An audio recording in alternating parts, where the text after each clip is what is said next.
안녕하세요. 모모입니다. 인생의 절반을 살아오면서 가족을 위해 돈과 명예를 위해 쉴 틈 없이 달렸던 50의 인생.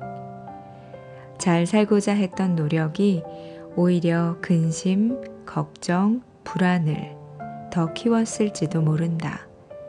그러니 이제는 자기 자신과 가족을 잘 돌봐야 한다. 오늘은 김범준님의 50에 읽는 장자 준비했습니다.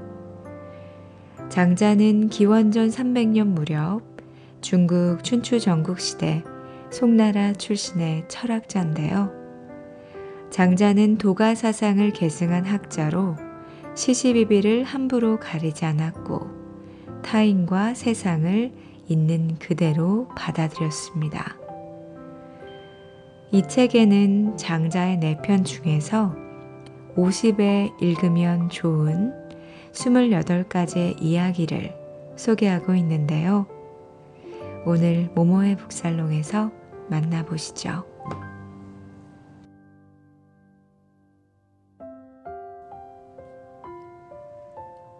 50. 이제부터 홀가분하게 살기로 했다. 인생이라는 작품은 50부터 그려가는 것. 맛있는 고기를 먹게 되자 울었던 이를 후회하다. 4편 재물론 중에서 여인은 예라는 지역의 관리를 아버지로 둔 딸이었다. 어느 날 여인은 진나라에 강제로 끌려가게 되었는데 그때 그녀의 옷깃은 눈물로 흠뻑 젖었다. 하지만 진나라 왕궁에 이르러 왕과 함께 화려한 생활을 하고 맛있는 고기 요리를 마음껏 먹게 되자 여인은 자신이 끌려올 때 눈물 흘린 일을 후회했다. 장자는 대단한 이야기꾼이었던 것 같습니다. 어렵지 않고 재미있는 이야기로 큰 깨달음을 주니까요. 여이라는 여인이 있습니다. 예라는 지역에서 살았는데 그곳에서 벼슬을 하던 아버지를 둔 딸이었죠. 그런 여이가 어느 날 강제로 진나라의 왕궁에 끌려갑니다. 슬픔과 걱정에 잠긴 여인은 펑펑 눈물을 흘렸는데 그 눈물이 옷깃을 흠뻑 적실 정도였다네요. 그런데 반전이 일어납니다. 진나라의 화려한 왕궁 생활에 익숙해진 것이죠. 맛있는 고기도 실컷 먹고 풍족한 삶을 누리게 된 여인은 자신이 끌려올 때 눈물 흘린 일을 후회합니다. 우리는 어떤 고통과 슬픔이 또다시 나를 괴롭힐까 두려워합니다. 하지만 그렇다고 무작정 불안해할 필요가 있을까요? 50이라는 나이는 일종의 벽과 같습니다. 그 벽 앞에서 주저앉아 버린다면, 포기하고 뒤돌아선다면 발걸음은 딱 거기에 멈출 수밖에 없습니다. 이 벽은 우리가 세상의 모든 것에 얼마나 열정적으로 대응할 준비가 되어 있는지를 묻고 있습니다. 새롭게 도전하기에는 너무 늦은 게 아닐까 겁이 나기도 합니다. 하지만 사실 겁낼 것 없는 벽일지 모릅니다. 솜사탕으로 된 벽일 수도 있으니까요. 여인은 고향과 세상을 가로막은 벽을 바라보며 슬퍼했습니다. 그런데 우연히 그 벽을 넘어보니 더 나은 삶이 있더랍니다. 50이라는 나이도 마찬가지입니다. 나이가 많다고 쉽게 무엇인가를 포기하기보다 우리를 기다리고 있을 새로운 기쁨과 마주하는 선택을 해보면 어떨까요? 그때 우리는 이렇게 생각할지도 모릅니다. 이럴 줄 알았으면 빨리 50이 될 걸 그랬어.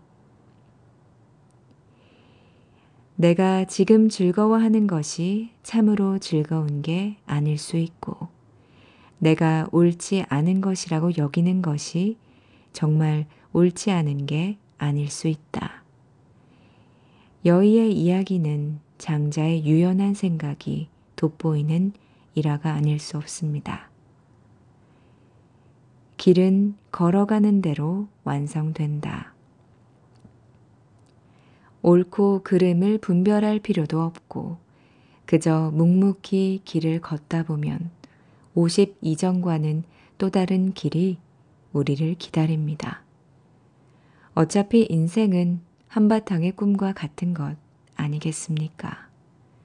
이왕이면 악몽일지도 모른다며 지레 겁먹기보다 신나고 즐거운 꿈일 것이라 생각하고 긍정적인 마음을 갖는 게 낫지 않을까요? 마치 소풍을 떠나듯 새로운 길을 가면서도 길이 만들어지는 과정을 여유롭게 지켜볼 줄 아는 50이 되라는 장자의 권유가 참 따뜻하게 느껴집니다. 50이 되었지만 여전히 나를 부자연스럽게 만드는 가치나 기준, 그리고 규범에 얽매이곤 합니다. 장자는 이런 것들에서 벗어나 창조적으로 나만의 길을 가라고 조언하며 불안한 우리의 마음을 다독여 줍니다. 물론 자유가 우리의 일상에 당연한 것으로 느껴지지는 않습니다. 다만 장자의 말에는 우리 앞에 닥친 한계를 그저 자연스럽게 받아들이며 돌파해 가라는 응원이 담긴 것이죠. 마음을 가볍게 비우면 우리는 도전할 수 있습니다. 어떤 일이 이루어지기 위해서는 조건이 마련이 돼야 되는데 그 조건 속으로 뛰어들기를 거부하거나 주저한다면 어떤 일도 이뤄지지 않습니다. 장자의 격려를 통해서 우리는 기회가 왔을 때 이를 놓치지 않고 새 출발을 위한 발판으로 삼게 될 것입니다. 50. 나를 잃고 나서야 비로소 나를 찾는다. 과거의 나를 버려야 한다. 내 편 재물론 중에서 지금 나는 나를 잃었다. 자네가 그것을 어찌 알겠는가? 자네는 사람의 소리는 들었겠지만 땅이 내는 소리는 듣지 못했을 것이다. 땅이 내는 소리를 들었다 해도 하늘이 내는 소리는 듣지 못했을 것이다. 지나온 길을 돌이켜보면 후회가 많습니다. 그래서 내일은 잘 살기 위해서 그만큼 준비하고자 합니다. 인생의 절반쯤 왔다면 앞으로 어떤 준비를 해야 좋을지 생각해 봅니다. 50이 되었다면 이제는 50에 필요한 후회와 준비를 해야 합니다. 불필요한 후회, 쓸데없는 준비를 하느라 새로운 길로 나아가는 용기를 꺾어서는 곤란하죠. 지금까지의 후회를 되풀이해서는 안 됩니다. 그동안 살아왔던 방식을 무작정 외면하기는 쉽지 않을 겁니다. 예를 들면 자본주의에 익숙해진 나머지 나 자신을 있는 그대로 바라보지 못하고 얼마나 쓸모 있는지를 따지며 인적 자원으로 평가하는 일이죠. 그러다 보면 스스로를 쓸모없는 사람으로 생각하기 쉽습니다. 하지만 스스로를 자본주의 속 하나의 부품으로 여기는 것은 스스로의 가치를 낮추는 일이라는 사실을 기억해야 합니다. 50이 될 때까지 치열하게 살아왔지만 삶의 마지막을 여유롭게 즐기려면 마음과는 달리 나 자신을 유효기간이 지난 폐기물처럼 바라본다면 비극이 아닐 수 없죠. 실제로 평균 수명은 올라가고 있지만 정년 퇴직 나이는 옛날과 그다지 변한 게 없습니다.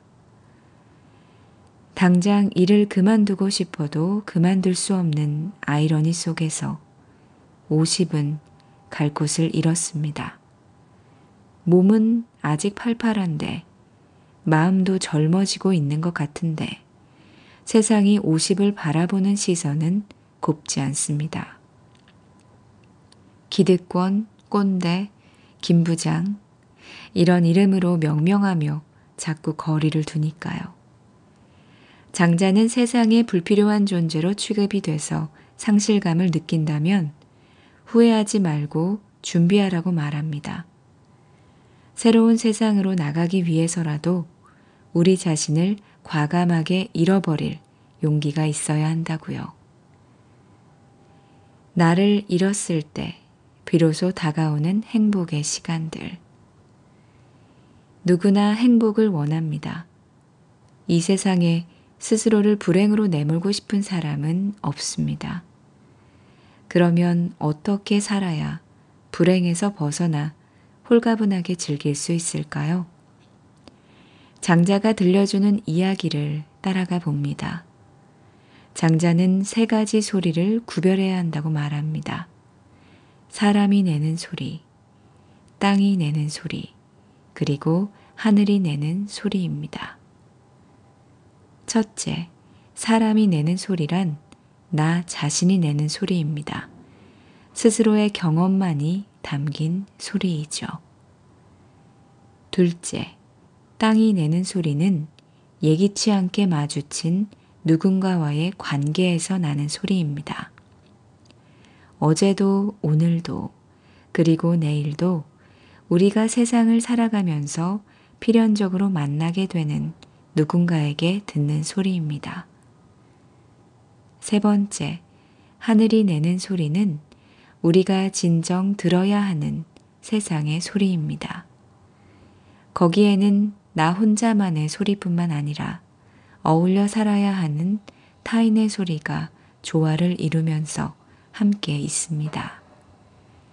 나 자신을 무시하지도 않으면서 타인을 외면하지도 않는 마음, 모두를 존중하고 인정하는 마음에서 비롯된 관계의 재건에 관한 소리일 겁니다. 이 중에서 장자가 집중해서 들어야 한다고 말하는 소리가 있습니다. 바로 하늘이 내는 소리입니다.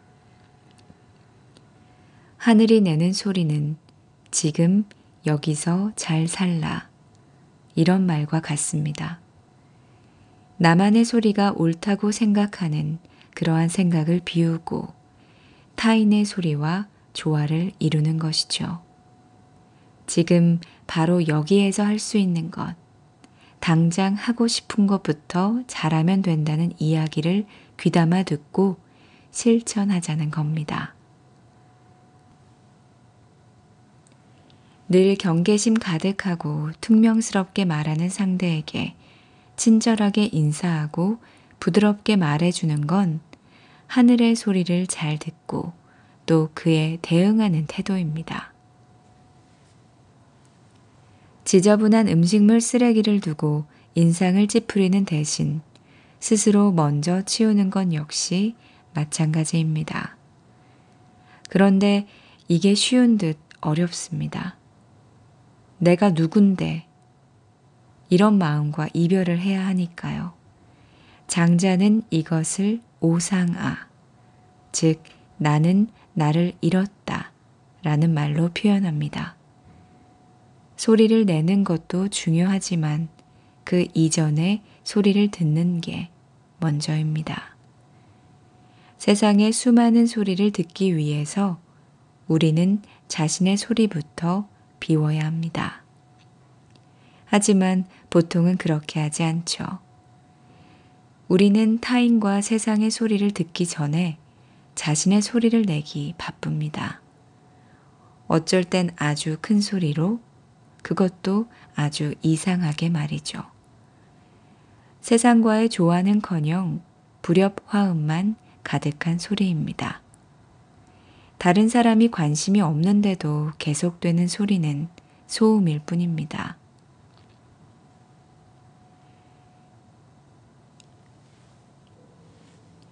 당신은 타인과 마주칠 때 어떤 소리를 내고 있습니까? 혹시 아무런 소리도 내지 못하고 있나요?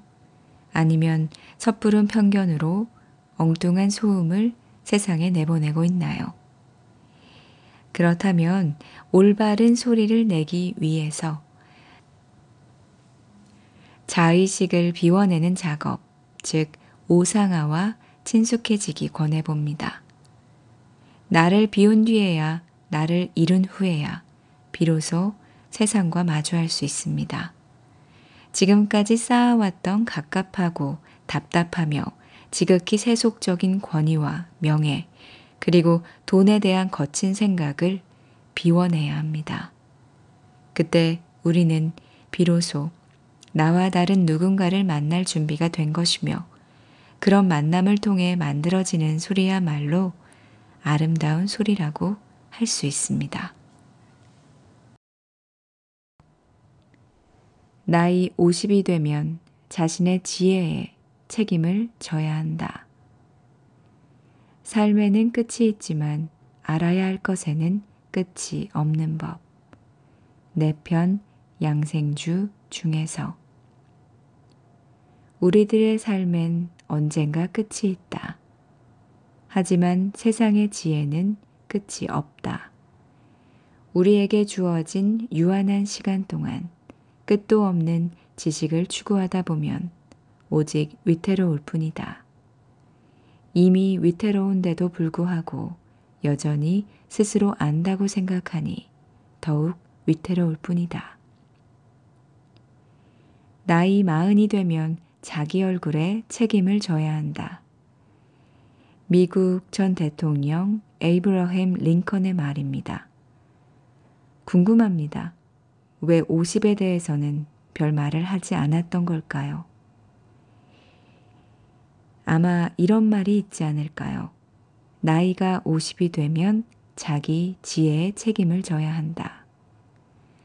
링컨은 40의 얼굴이 자신의 사회성을 반영한다고 말했습니다. 실제로 사람들은 표정관리라는 말을 쓰죠. 40이 되었음에도 작은 일 하나에도 표정을 관리하지 못한다면 나이값을 못한다는 뜻입니다. 나아가 50이 되었음에도 여전히 자신의 지혜를 제대로 책임질 줄 모른다면 어떨까요? 지혜란 무엇일까요? 세상을 향해 열린 마음으로 배우며 결과가 아닌 과정을 즐길 줄 아는 힘입니다. 하지만 어떤 사람은 나이를 먹으면서 점점 배우려 하지 않죠. 나와 다른 것을 향한 막연한 두려움을 느끼는 우리의 모습이 보이기도 합니다.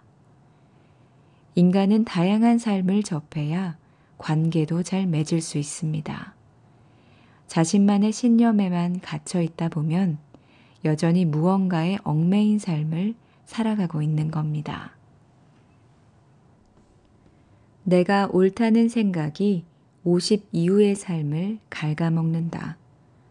장자는 끝없는 지식을 추구하는 것보다 열린 마음으로 배워나가는 태도가 훨씬 더 중요하다고 말합니다. 그 이유는 삶의 유한성에 있을 겁니다. 끝이 없는 세상의 지식을 무작정 추구하는 건 순간의 삶을 살아가는 인간에게는 버거운 싸움입니다.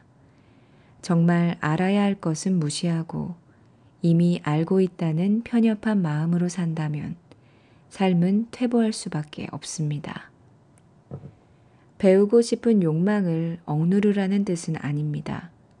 배움 역시 50이 추구해야 할 소중한 과제니까요. 하지만 배워서 안다는 이유로 함부로 상대방을 평가하고 비난하지는 말아야겠죠. 내가 옳다는 생각은 이제 멈추세요.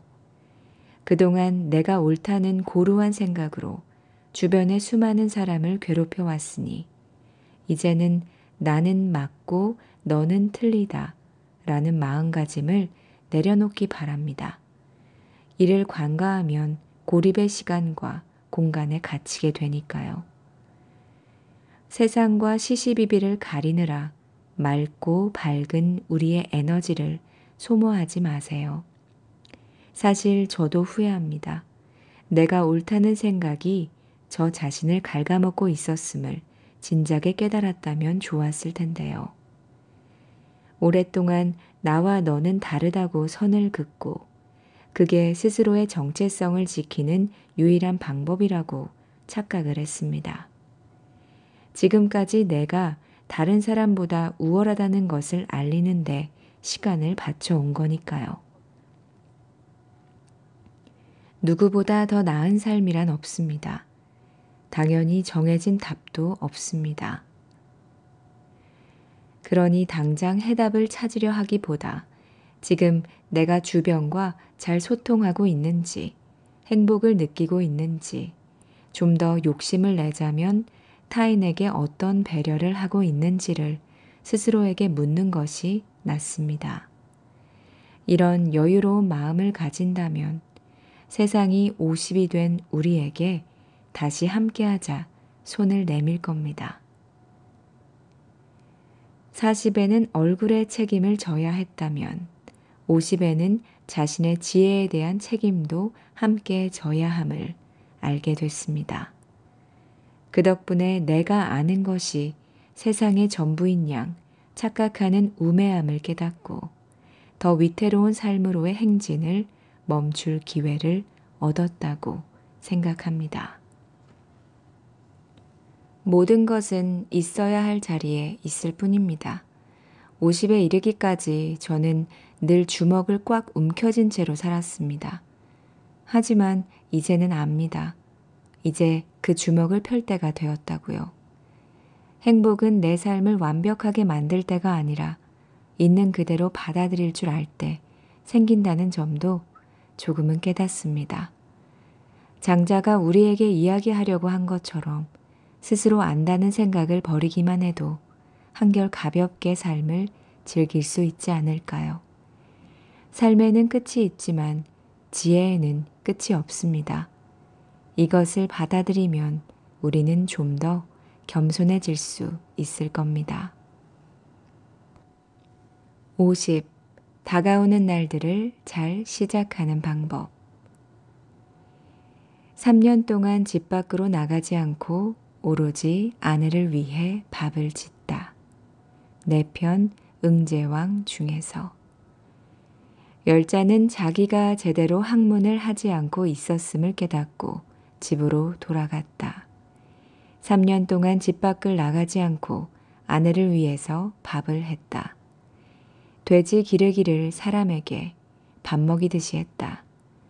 세상 일에 대해 좋아하고 싫어함이 사라지게 되었다. 50이 돼서 가장 먼저 할 일이 무엇이라고 생각하는지요? 무엇이든 좋으니 우리가 할 수 있는 것, 특히 그동안 할 수 있었음에도 해보지 않았던 것부터 시작해보면 어떨까요?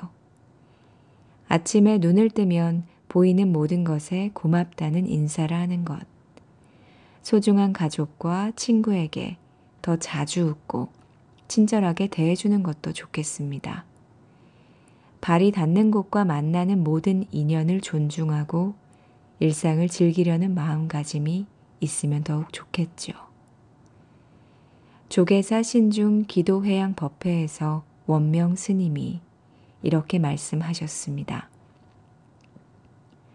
누군가의 마음을 아프게 했다면 미안하다는 생각에 머물지 말고 미안하다라고 말해야 합니다. 누군가에게 감사한 마음이 들었다면 고맙습니다 라고 말해야 합니다. 그립고 사랑하는 사람들에게 사랑합니다 라고 전해야 합니다. 나로 인해 마음 아팠던 사람들이 나를 용서한다면 그것이 바로 업장이 녹는 것입니다. 나의 진심이 사람들의 마음에 전해져 미소 짓게 한다면 그것이 바로 복을 쌓는 것이니까요. 나로 인해 마음 아팠던 모든 존재에게 진심으로 참회하며 용서를 구합니다. 미안합니다. 용서하세요. 고맙습니다. 사랑합니다. 불교 신자는 아니지만 이런 좋은 말씀은 간직하고 싶습니다. 미안합니다. 고맙습니다. 사랑합니다. 이 말들은 가장 세상에서 흔한 말인 것 같지만 정작 우리의 입에서 잘 나오지는 않죠. 왜 이 말들은 그토록 전하기 어려운가요? 아마 성장 과정에서나 성인이 돼서 생활하는 과정에서 자주 듣지 못했기 때문이 아닐까 합니다. 듣지 못한 것을 말할 수 없으니까요. 또 다른 이유를 찾아본다면 우리의 지독한 편견과 의심 때문일지도 모릅니다. 삶에는 행복과 불행이 쉴 새 없이 끼어듭니다. 우리는 그 혼란한 상황 속에서 선택의 순간을 맞이하게 되죠. 안타깝게도 그 과정에서 내 주변에 사랑하는 사람들을 소홀히 대하는 경우가 있습니다. 소중한 사람에게 미안합니다, 고맙습니다, 사랑합니다. 이 세 마디를 제대로 꺼내지 못합니다. 그렇게 살다 보니 주변은 온통 적들만 남죠. 누군가로부터 진심이 가득한 사과의 말, 고마움을 표현한 말, 사랑의 언어를 들으면 있는 그대로 받아들이질 못합니다. 그러다 나를 사랑하는 누군가의 조언마저 외면하기도 하죠. 사랑하는 사람을 놓치고 싶지 않다면 나부터 다스려야 합니다. 그러려면 내가 할 수 있는 일부터 시작을 해야겠죠. 아무리 공부를 열심히 해도 수천 대 1의 경쟁을 뚫어야 하는 어려운 시험에는 합격하기가 어렵습니다. 하지만 그에 비해서 누군가에게 좋은 사람이 되는 일은 지금 당장 실천할 수 있죠. 그러므로 당장 내가 할 수 있는 일부터 시작하는 것이 우리가 오늘의 행복을 가꾸는 확실한 방법입니다. 물론 여전히 내면에 자리한 학습된 공격성이 두렵습니다. 이 세상의 잔혹함에 맞서기 위해서 자기가 세다는 걸 증명해야 했던 날들도 있었으니까요. 마치 내가 더 크다고 배에 한껏 공기를 집어넣다가 배가 터져버린 개구리처럼 살아왔습니다.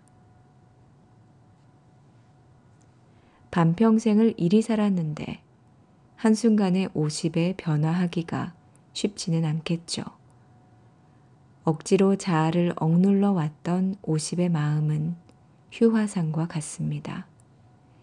이제는 편해지고 싶은데 여유로워질 때가 되었는데 언제 터질지 모르는 분노가 그렇지 못하게 만듭니다. 50에 이르러서도 여전히 자신을 통제하지 못하는 경우도 흔하니까요. 욱하는 일이 30, 40일 때보다 더 많아지는 이유는 역시 경쟁의 그늘에서 수십 년을 시달렸기 때문입니다. 그래서일까요? 유독 50 무렵에 실수하는 사람이 많습니다. 단 한 번 삐끗했을 뿐인데 그동안 쌓아왔던 부와 명예가 모두 급전직하로 추락합니다.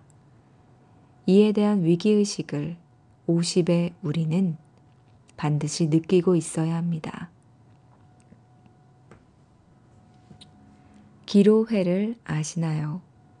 고려와 조선시대에 걸쳐 연로한 고위 문신들의 친목, 예우를 위해서 베풀던 연회를 지칭합니다. 고려 때는 주로 관직에서 은퇴한 선비들의 모임을 의미했고 조선에 들어와서는 기로소에 들어간 신하들을 위한 연회의 뜻으로 쓰였답니다.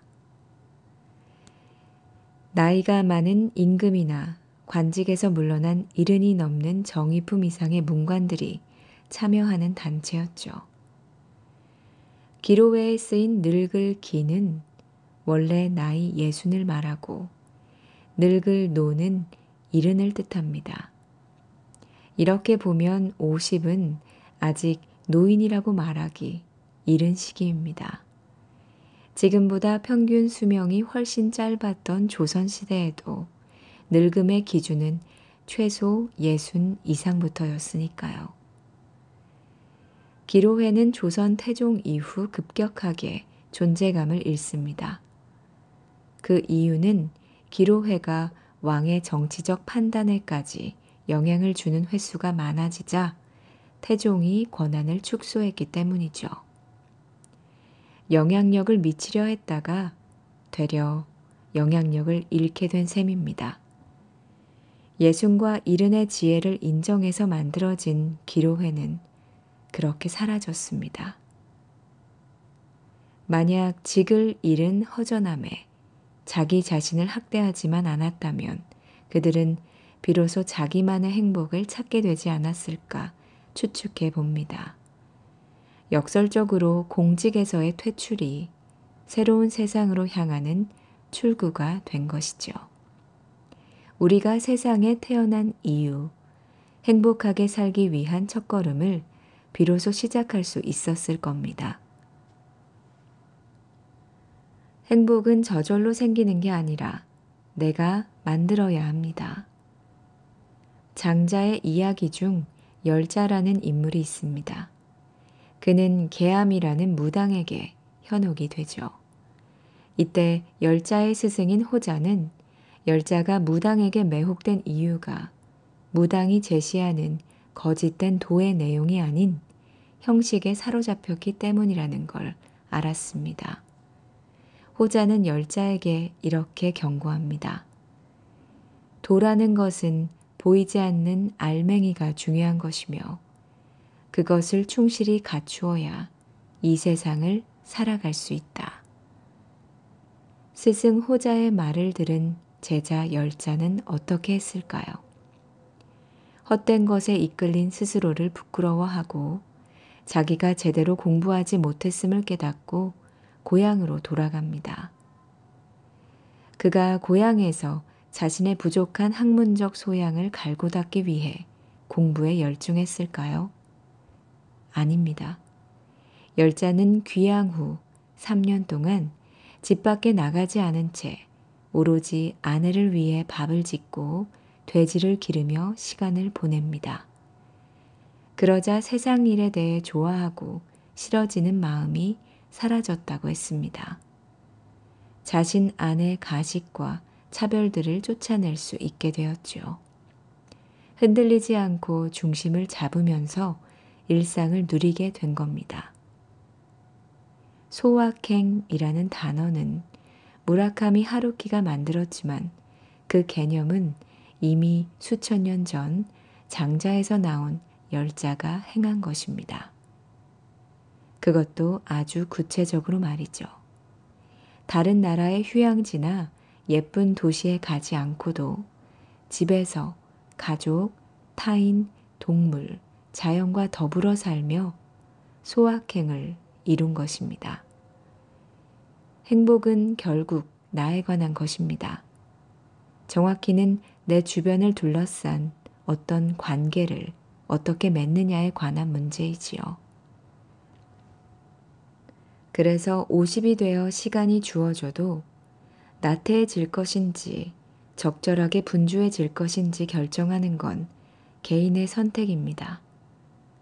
50에는 적절하게 분주해져야 합니다.